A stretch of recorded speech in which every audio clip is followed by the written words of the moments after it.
Hello and welcome to the Business and Banking Dialogue Show. Welcome to the show, ladies and gentlemen. Good evening, good morning, good afternoon, depending on which part of the globe you are currently located.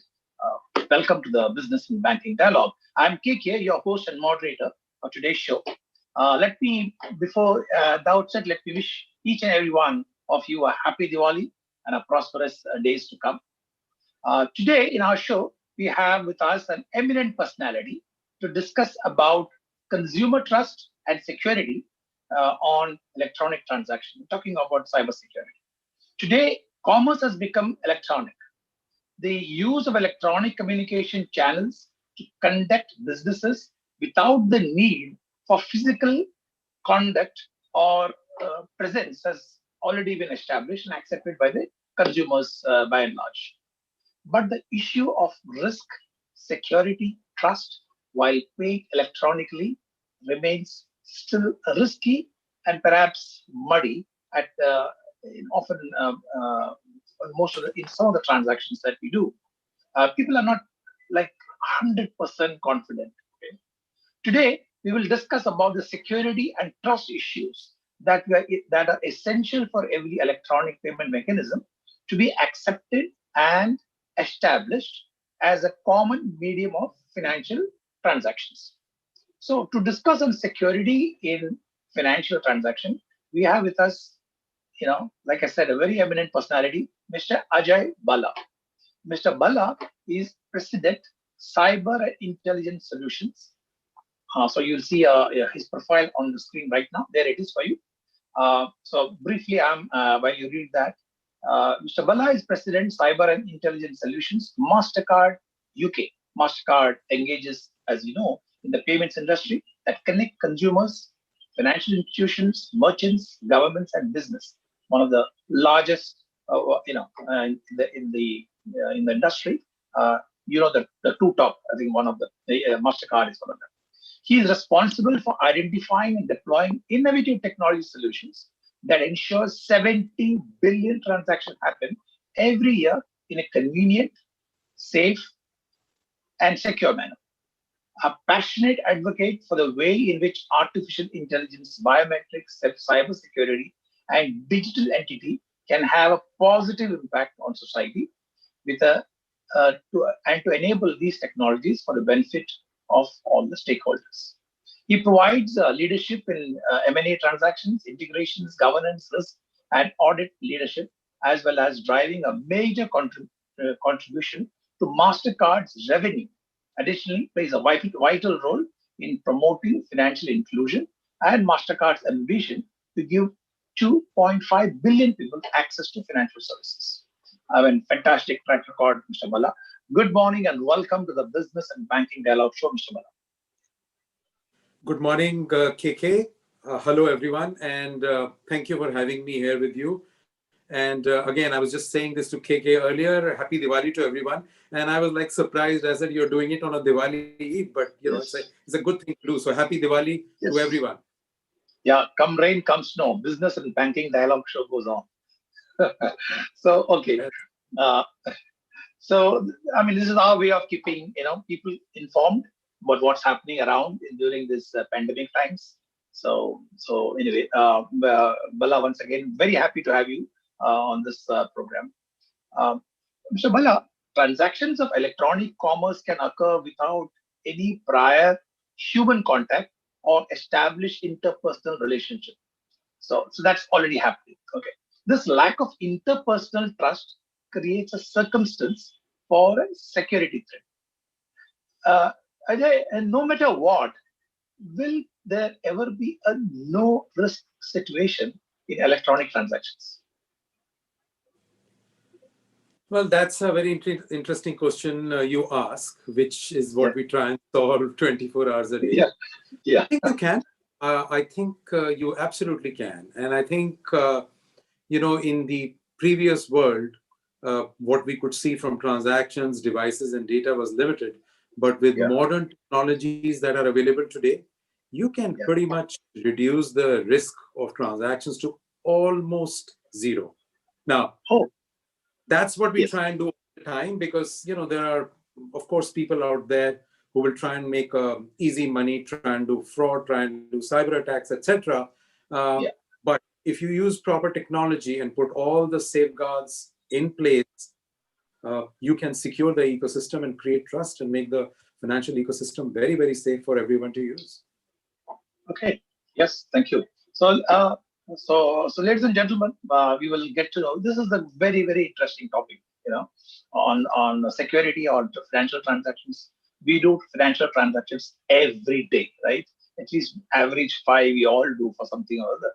So, how secure is that is always a back of our mind.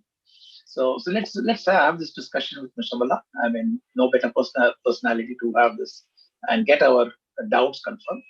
Uh, Now, there is, when in all our dialogue show, Mr. Bhalla, we always talk about COVID-19. That's something that has happened. Never thought such a thing will happen to humanity. So, what are the behavioral shifts as a result of COVID-19?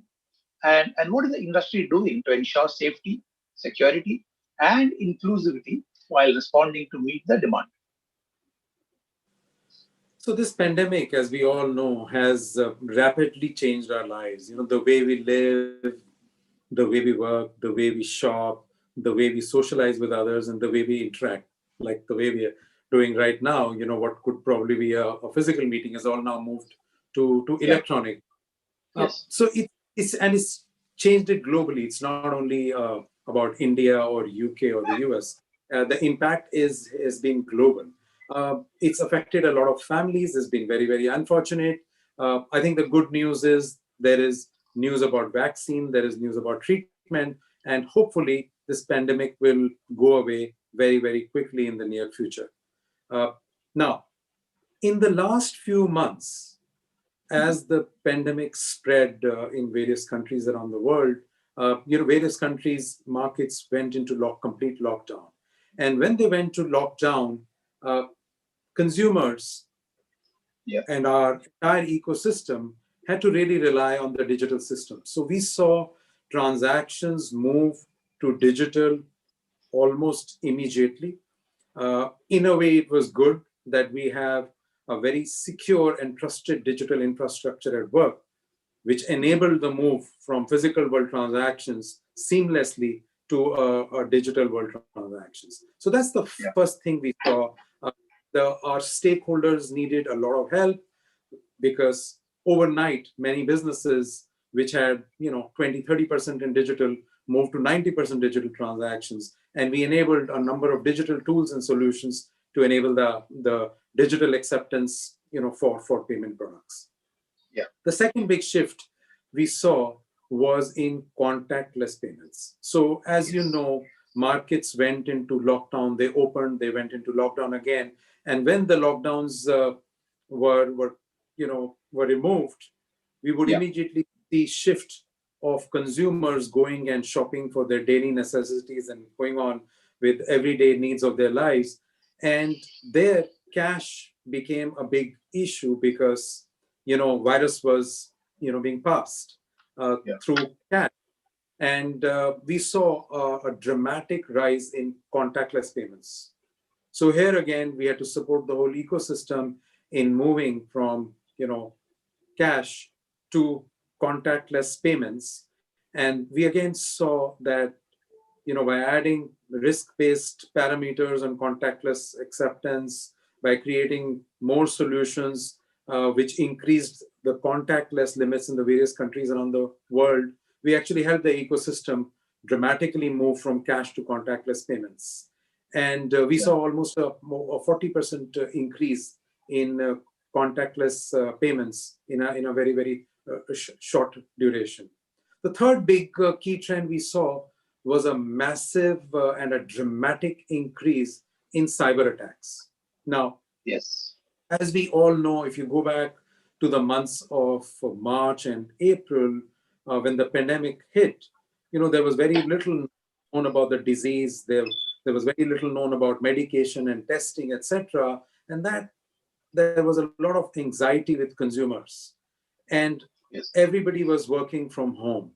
So these were, in a way, perfect environment for hackers and cyber scamsters to actually attack. So we saw a dramatic increase in phishing attacks where consumers were sent emails about reports of a test or a report of a treatment, and consumers would click on those links and get into challenging situations. We saw cyber attacks on healthcare institutions, which, Yes. to be honest, you don't expect at this time when humanity is under so much pressure. But we saw that in a very, very big way. In fact, we continue to see that. We saw Yeah. attacks on government infrastructure. We saw malware attacks. So the good news is that the ecosystem which we have developed for digital payments worked well. We were able to stop many of these attacks. We were able to stop fraudulent attacks happening, and the ecosystem worked very efficiently, seamlessly, and the consumer experience was very, very good. Yeah, absolutely. Thank you. I think that three very good points you have mentioned about what changed in the COVID period. Um, you said that one of the things that happened is the contactless payments came into being. Did you see a significant surge in the transactions volume for Mastercard? So the last few months have been tough all over the world. And as you Yes. know, business has been shut down. As you can see in India too. In UK, we see the same. In the US, we see the same. And, travel has gone down as well. So Yes. transactions very clearly came down globally in most Mhm. markets of the world. But we saw a pattern as the lockdowns were removed, transactions would go up. And in the last few weeks, we've been seeing a very encouraging trend of transactions coming back to normal. In fact, in many markets, we are seeing them go above the pre-COVID levels. I think what Okay. has not gone is travel. As you can see, the Mhm. travel industry has been impacted in a big way. Many countries have quarantine rules. If you travel, people can't really take holidays that easily because of the different rules and because of the risk and the worry they have about the virus. So transactions in travel have been down, but they've been replaced by grocery and other critical needs and healthcare transactions. Okay. Okay. Okay. Great. So then the question comes, Mr. Bala, is how can companies deal with the issue of digital identity to forge trusted relationship? When I say forge, I mean the actual bonding, um, trusted relationship with their customers. So that's a very important topic, and is a topic very dear to us because we believe that everyone has the right to a digital identity. And we've been Yes. working on digital identity solutions for some time. In fact, you will know that when you do digital transactions using a MasterCard, we authenticate all these transactions. And we Yes. use our product called Identity Check for it, which helps merchants and banks verify this, that you are the actual authentic user doing the transaction. Now, we've been working on the concept of digital identity where you should be able to carry your identity on your devices. And we've done pilots in Australia. We've been working in many other markets where you can have an identity on your device and you control the identity on your device. You control the data about your identity on your device. You control who you share with. You control how much you share with. And it's stored securely in your device. So it's not in any of these central databases which can be hacked or breached. So it's a very secure way. And digital identity is a solution that is needed in most markets around the world because consumers struggle in opening bank accounts. Consumers struggle in doing financial transactions. They're constantly proving who they are. And digital identity is a magical solution which can solve this problem. Now, India has already made a lot of progress with Aadhaar, Yes. which in a way allows if you live in India to verify your identity using Aadhaar. In fact, we are a big partner in the Aadhaar service, and Mhm. we enable verification through Aadhaar service as well. Okay. So the digital identification that you talked about. So currently, people are carrying cards. Is there an alternative that you are planning where I can, without using the cards, I can continue to do my transaction, say the blink of an eye, my iris? Yes. So yes, absolutely. So in fact, we are the early pioneers of the use of biometrics for digital payments. We famously piloted the selfie pay way to pay, where your facial recognition will actually enable the transaction. We've been working on various biometric technologies globally, from iris to your heartbeat, to even looking at a sweat can be a verifiable way to look at a consumer. We've been experimenting with gait analysis. So as you walk, if you're going to a train station, just by your walking, you could be verified. You could be verified by a wave of your hand. So there are various modalities we've been testing. As you know, consumers use currently passwords in a very, very big way. Yes. They help, but they are not the safest way to use, because consumers keep very easy passwords. 1, 2, 3, 4, 5, 6 is the most commonly used password. Yeah, absolutely. 90%. Consumers use the same password in various websites. So if one website gets hacked, the password gets compromised for many other sites too. So it ends up creating a lot of insecurity in the system. By enabling biometrics in payments, we will ensure that consumer experiences is absolutely intuitive, is top notch, and that's why we can see consumers have actually embraced biometric experiences for payments globally. In whichever markets we are launching and introducing it, we are getting very encouraging response, where all consumer research is indicating that consumers love the use of biometrics for payments. Okay, so I hope it is whatever comes out as biometric, it's we do ensure safety, security, and speedy transactions in all the channels, I hope. Okay, one of the things that happens even today is that because of the COVID, we really don't want to even touch the POS machines. When he puts the card and he says, put in your PIN, you're like, oh my God, I had to again wash my hands, or do something about it. How soon can this disappear?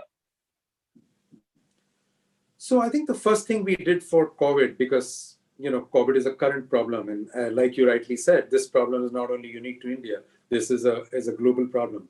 So one of the big solutions we worked on with many monetary authorities around the world is to actually increase the limit on contactless. So when you use a contactless, the PIN requirement does not come in for a very high threshold. And we changed the limits in dozens of countries around the world. So that helped consumers go on with their daily lives, do the transactions without actually entering, PIN.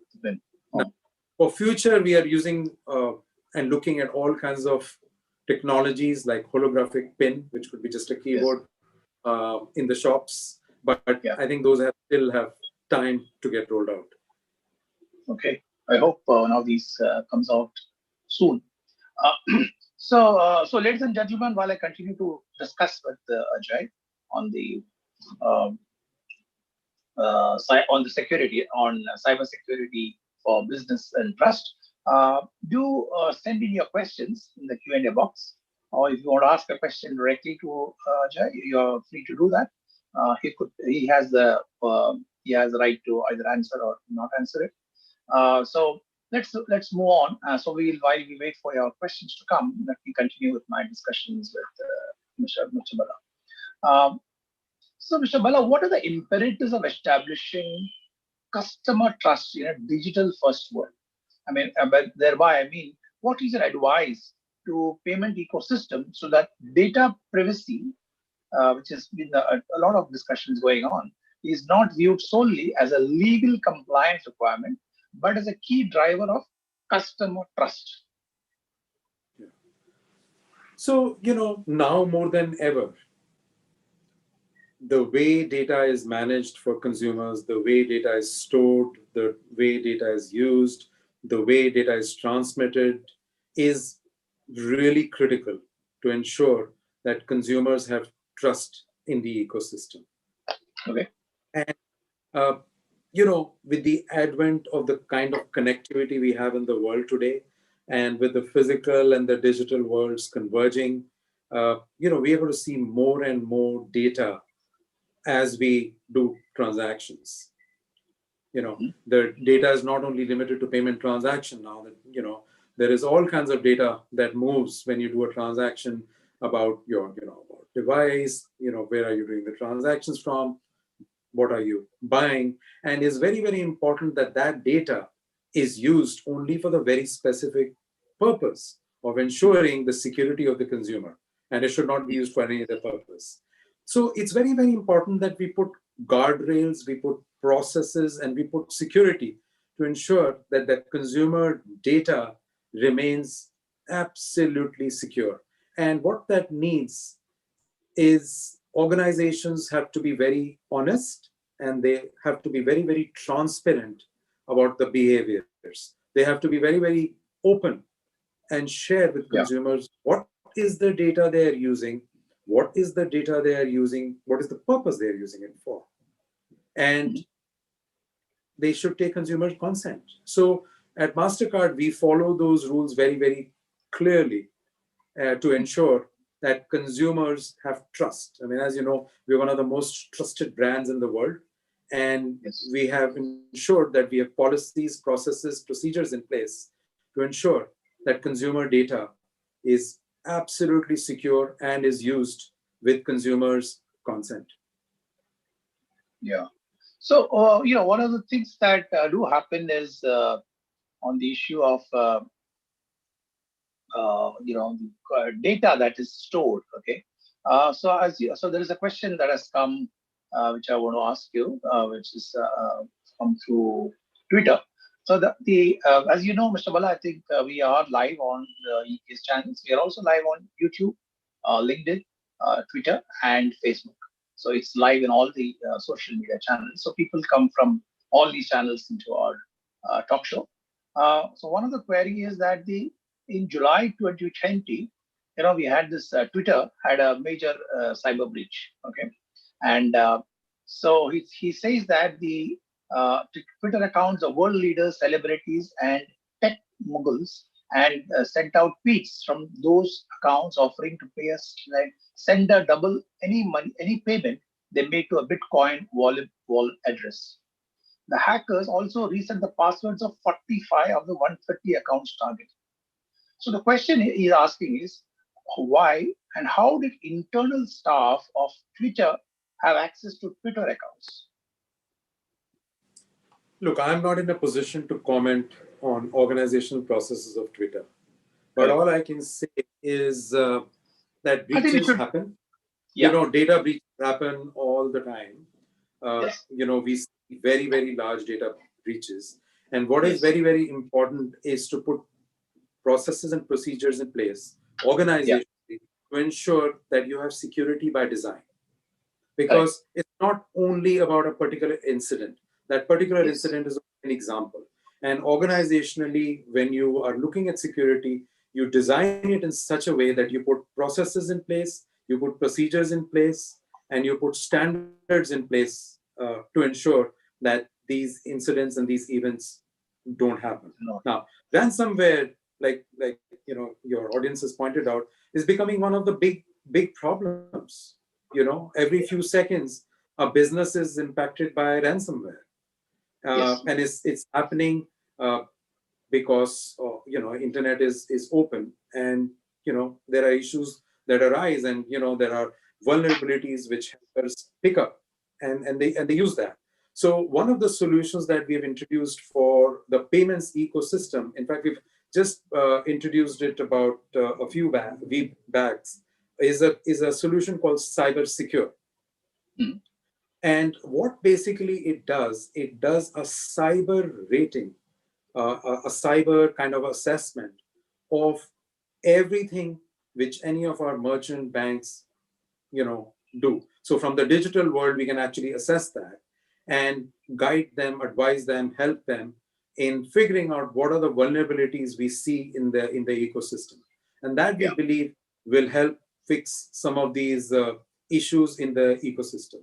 The other big area, KK, because this is it's a complex ecosystem. I wish I could just give a simple magical answer for it, but there is no such Yes. simple answer. Yeah. The big piece is standards. Yes. So, we've been working with several standards organizations around the world. We are part of, organizations like EMVCO, which look at chip standards, and the 3DS 2.0 standards, which look at digital security. We are part of the PCI Council, which looks at what are the standards for storing data, how should organizations handle data. And by creating standards, we ensure that the whole ecosystem becomes safe. Because you've got to remember, this issue of cybersecurity cannot be handled by one organization alone. It cannot be handled by one government alone. It cannot be handled by one country alone. So the world has to come together.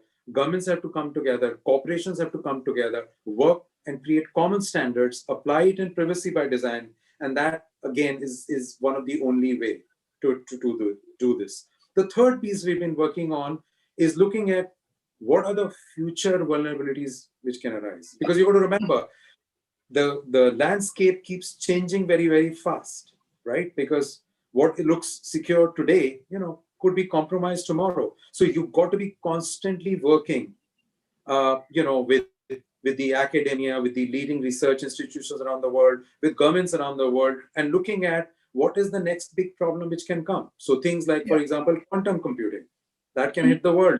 So the ecosystem, we are already working, looking at how do we make sure that our products are quantum proof in the future. So I'm like, I can go on because I can spend 1 hour giving you an answer for this, but I think hope to give you a snapshot of how we think about it. Absolutely. I think thank you. I think it's so important these days to understand what's happening. So also there is this advent of the open banking or the neo banking, which is really catching the headlines, where banks are it's no more the territory of or the exclusive territory of banks. The customers are owned by the banks. So what measures should be taken to establish this end user trust with these kind of new banks that are coming up? So open banking is a very welcome feature which the regulators have been introducing in many parts of the world. We see it in Europe.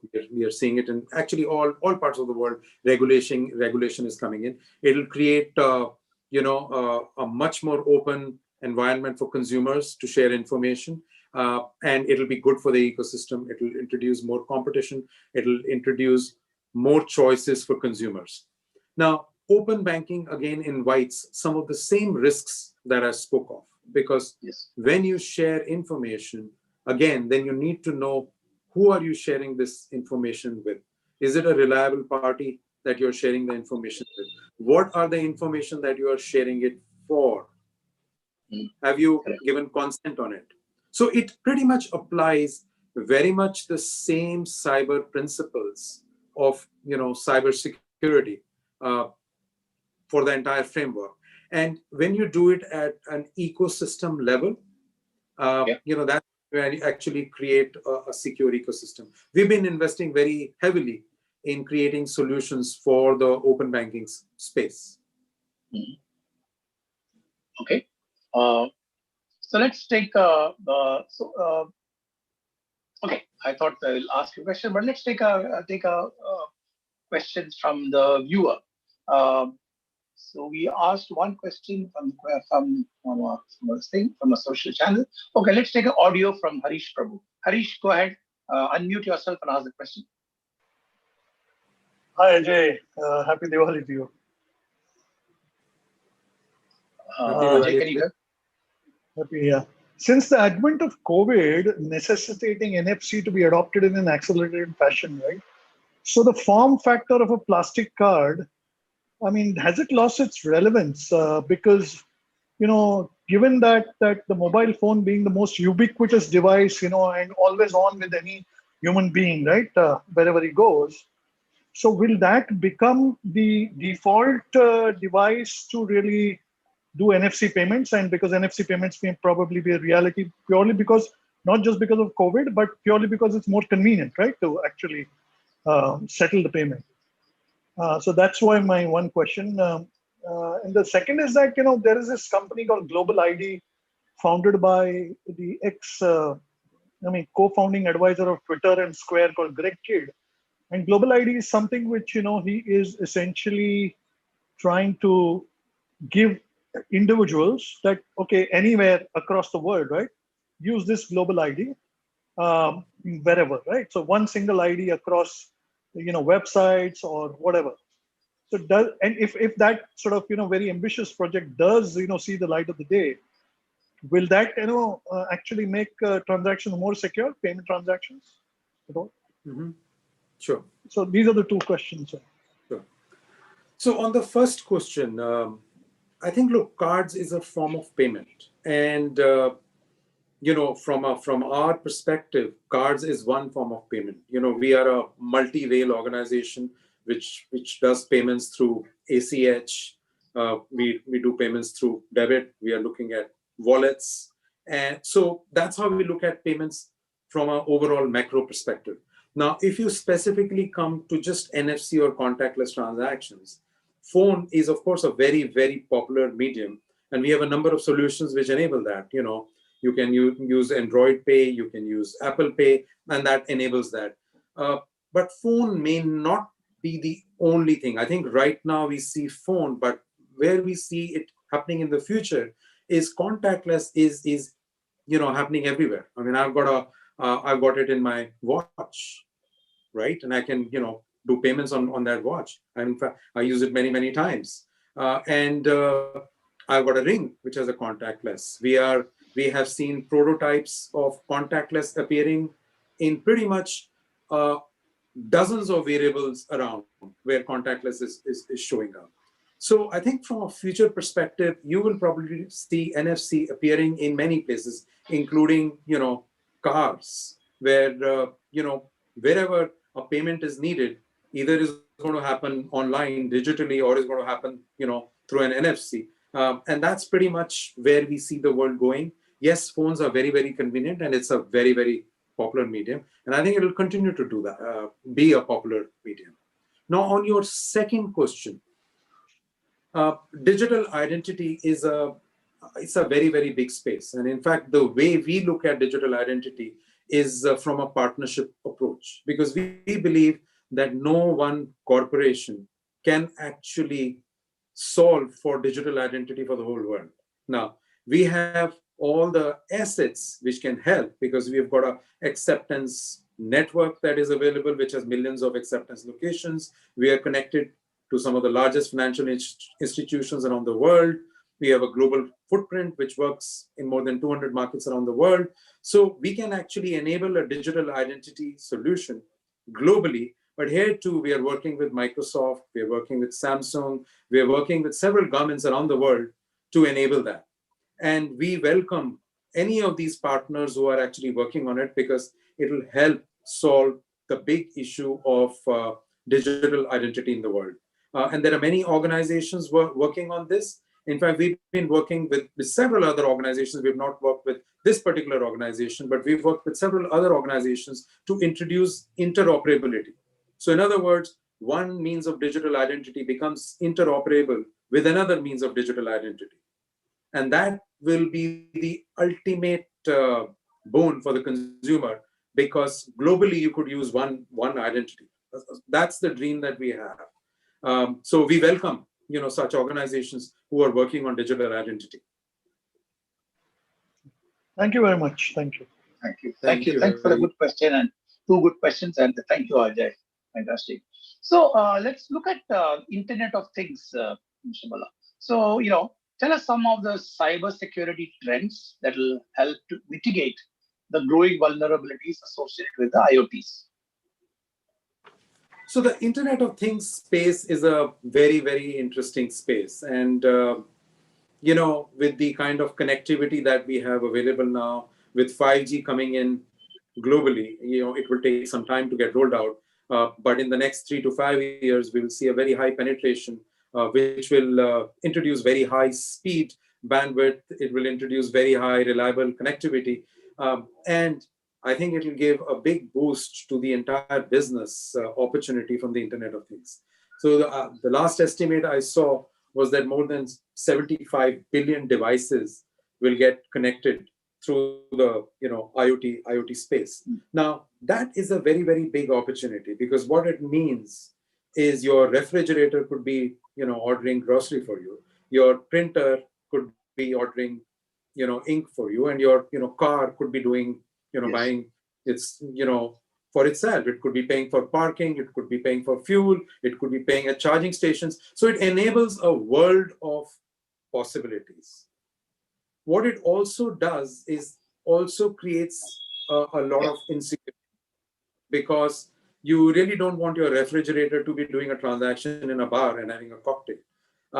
So we've been working on areas of autonomous payments, because this is basically payments being done by devices on your behalf.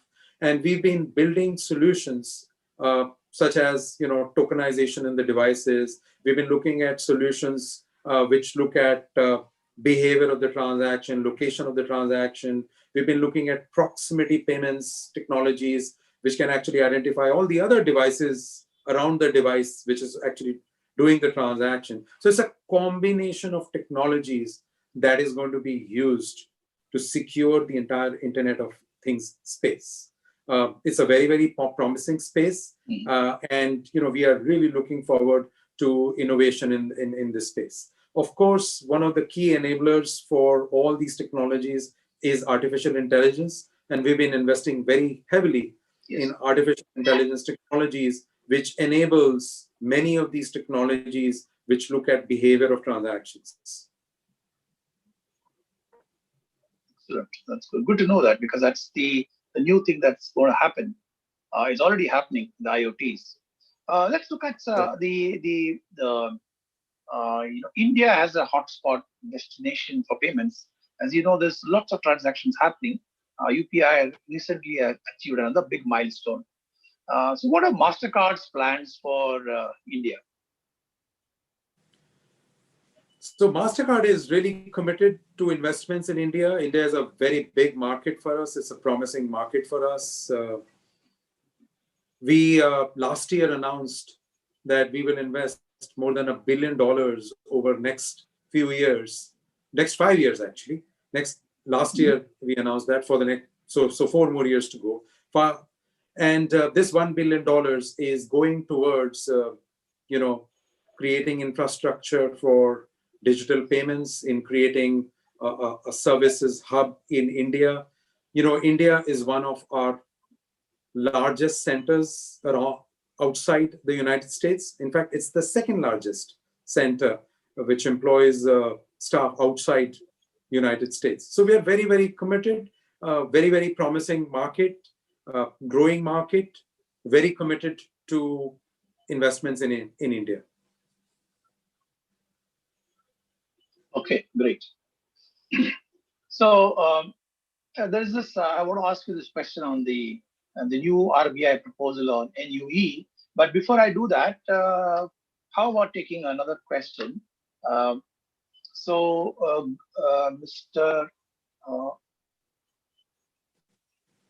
Mr. Krishna Tripathi, he's from media, he's from ETV Digital, it's a television organization. He wants to ask a question to you. I hope you're okay. Mr. Tripathi, please go ahead and ask. It's Ajay, it's your prerogative to answer or not the questions. Mr. Bhalla, I have a question. What kind of threats that you have seen after the lockdown? Because with the number of electronic transactions, threats have also gone up at the Indian level, at the global level. And what kind of money organizations are spending? Whether there is any increase in the money that they spend on securing themselves, their network? So look, as I was saying earlier, because of the lockdowns, consumers, were going through a very, very anxious period. And when you go through an anxious period, the cyber hackers can take advantage by, doing all kinds of phishing activities, sending you emails on click, there's a new test available, or, buy, medicines, at this particular website. If you recall, at one time, masks were in shortage. Consumers were getting emails about masks availability, etc. So, we saw a rise in fraud.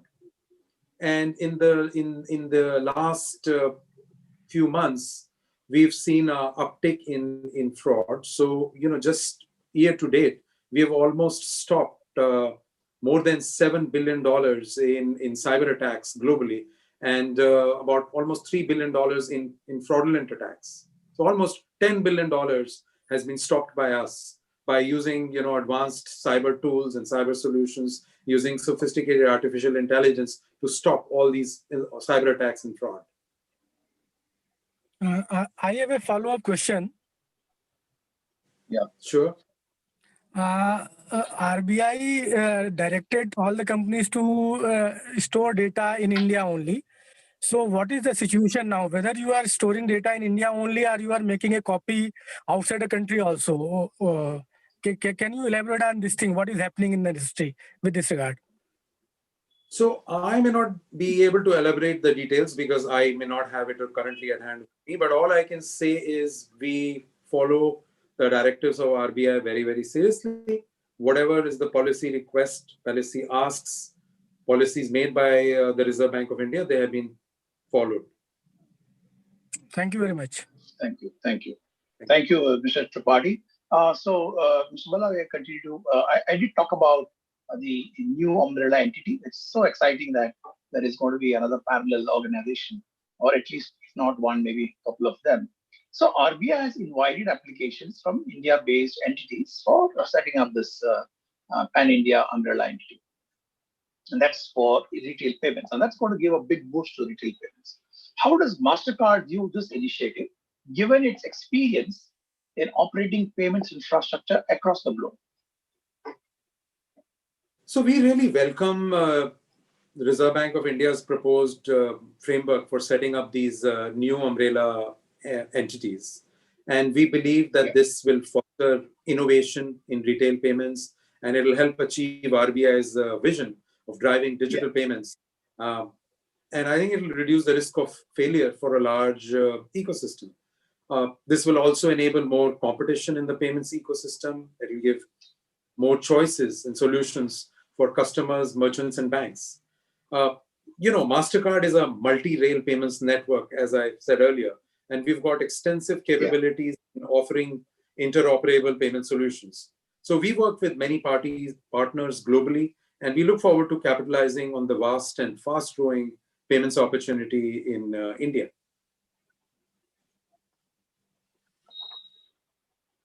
Okay, I think that's a great thing that's initiative that's happening. We in the banking and business and banking dialogue, we've had actually 3 sessions on the new umbrella entity, and we had 8 million persons, people from ex-RBI people and others talk about it. It's looking very exciting in the days to come about the new umbrella entity.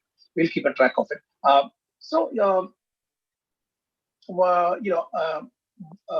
When we started, we talked about the consumer trust. Specifically, the lack of it is one of the big global issues we have seen emerge over the last perhaps a few years, particularly when it comes to companies and the use of technology. How has Mastercard built and fostered trust with its customers and partners and ecosystem? So, we are one of the most trusted brands in the world. And I think trust is something which is not created overnight. It's built over a period of time by an organization that demonstrates a transparent behavior, honest behavior, and a behavior full of integrity. And, we've been doing this for decades. And that's the reason consumers have trust in us. Now, what enables that trust is the technologies that we put behind to ensure that consumers can transact safely. And we've invested very, very heavily in the ecosystem that creates that entire trust, so that when consumers use a Mastercard card, whether in the physical world, whether in the digital world, whether they use biometrics, whether they use any device, and it's enabled anytime, anywhere, globally. As you know, you can use a Mastercard globally across more than 200 countries around the at more than 50 million locations around the world, and that's what has enabled the trust in Mastercard. And that's why we are one of the most trusted brands around the world. Some of the solutions that we've put, which ensure that consumers can actually transact with an outstanding consumer experience. So let me just give an example. So when you as a consumer do a transaction in the physical or the digital world, the transactions goes through many checks through us using very, very advanced artificial intelligence technology to ensure that transaction is not fraudulent, to ensure that you are actually the consumer who is doing the real transaction. And by using all these technologies, we've made sure that fraud is kept at a minimum. We've made sure that consumers' data is protected. We've made sure that consumers can use the Mastercard card at a location of their choice whenever they want. And that's, I would say, has made us one of the most trusted brands in the world. Excellent. And while you were talking about the technologies that the Mastercard use, and we all know that you said that you're investing heavily in technology. I was expecting this question, and Hitesh asked this question. Why is blockchain considered a trusted approach to security, specifically for payment? And have you thought about investing in blockchain? So we have invested in blockchain. In fact, we have some very well-known patents in the blockchain space. Okay.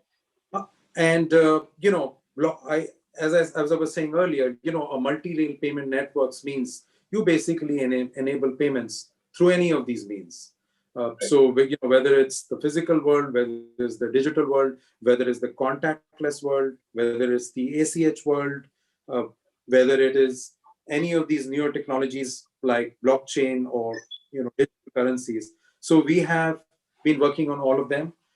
The way we apply security is through a framework which applies on all the multi-rails that we use. And blockchain is just one of them. Okay. That's great. Good to hear that.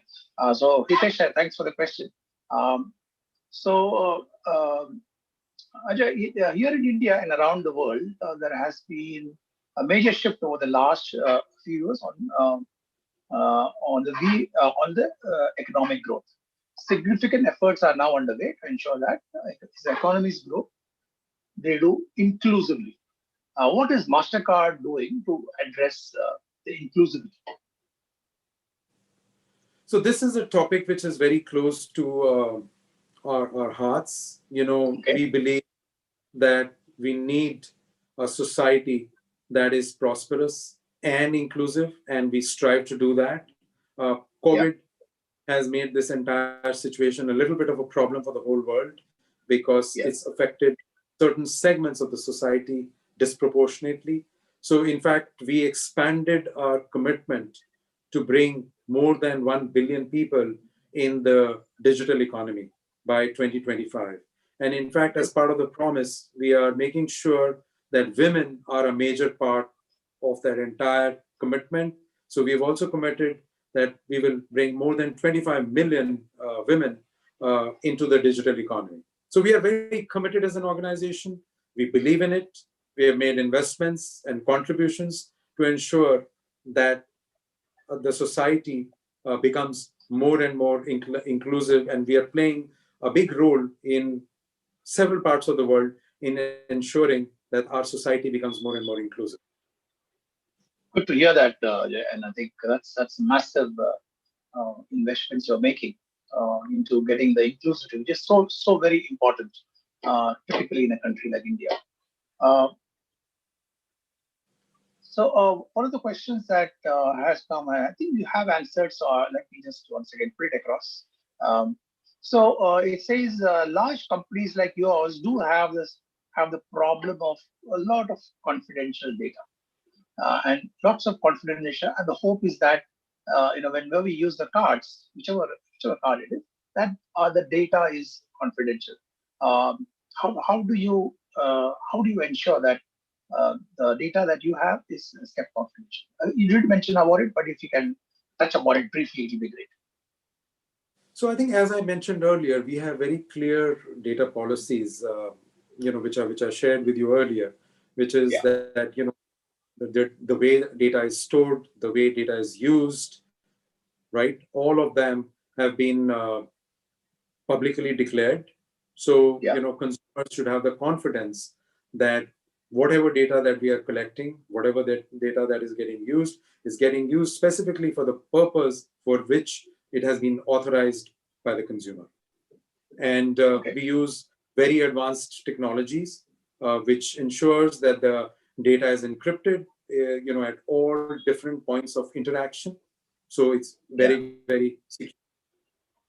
Okay. What about wearables as a way of payment? Is that something that Mastercard is working on, like a wristwatch? You said that you use the wristwatch, right, to pay. I mean, is that getting across the globe?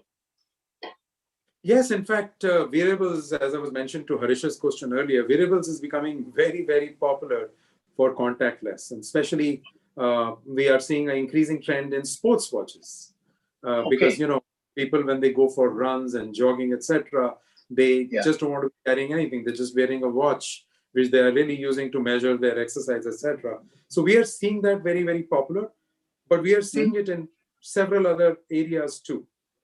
So I think wearables, contactless payments, NFC payments, and wearables is something we will see as a major trend in the future. Yeah, I hope so, because we heard so many technologies coming, but we still are in what we were using maybe a few years ago. We continue to use the cards, we continue to use the pins, and we hear a lot, but somehow it's not coming through. And I hope the wearables do come through big time. So Ajay, my final question to you is, we are approaching the end of the year. So what is on top of your mind for Mastercard as you look to 2021 and beyond, and hopefully 2021 is a post-COVID era. So what are your plans, and how are you approaching the new year? What are the thoughts going there? So in a way, I think everybody is glad that we are nearing the completion of 2020. It's been such a tough year for the whole world, for everyone. Absolutely. As we go into 2021, we are very focused on supporting stakeholders for recovery. Because as you know, while vaccines and treatments may have been announced, it's not going to happen, immediately in 1 week. So we want to make sure that we support our stakeholders as we transition into next year, and as the world moves to a recovery, as lockdowns open and as travel opens, as consumers start doing shopping again in retail stores. So that's one of the key objectives that we have for 2021. We are also very focused on our core business of trust and security. So we are very focused on, again, continuing to build our capabilities organically and inorganically. We continue to invest. This year, we acquired a company, Risk Recon, which is in the space of cyber assessments. So as we look into next year, we will continue to explore organic and inorganic build of our capabilities. And finally, we will be really focused on the consumer experience, because ultimately that's what creates successful solutions. So, all the technologies that we are creating in the cyberspace, in the biometrics space, in the AI space are all actually focused towards really solving for a trusted, safe consumer experience. And we continue to invest in future technologies which will make the consumer experience a safer experience. So technologies like artificial intelligence, especially with the rollout of 5G happening, like we spoke earlier, uh, in in the space of IoT, in the space of quantum computing. So these are some of the areas where we've been very focused on, and these are some of the areas as we go into 2021 are a major focus for our future capability build and investments. Okay, great, Ajay. Ajay, we have almost come to the end of the session.